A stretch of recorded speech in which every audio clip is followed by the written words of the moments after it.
नमस्कार मंडळी, आज गुरुपौर्णिमेनिमित्त मी गेले देवीच्या दर्शनाला। आधी घेतले गणपतीचे दर्शन, त्यानंतर मंदिरात गेले, देवीचं दर्शन घेतलं। खूप छान दर्शन झालं। तुम्ही सर्वांनी दर्शन घ्या।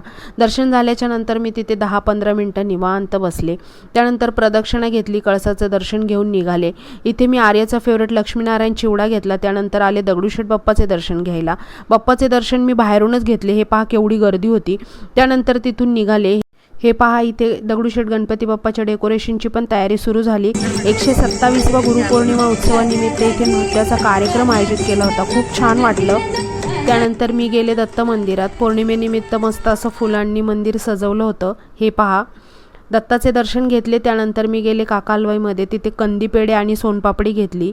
हे तुळशीबागेच्या अलीकडे फुलांचं मार्केट आहे। त्यानंतर तुळशीबागेत गणपती बाप्पाचे दर्शन घेतले। त्यानंतर गेले गजानन महाराजांच्या मठात, तिथे महाराजांचं दर्शन घेतलं आणि घरी आले। भेटू नेक्स्ट व्हिडिओमध्ये।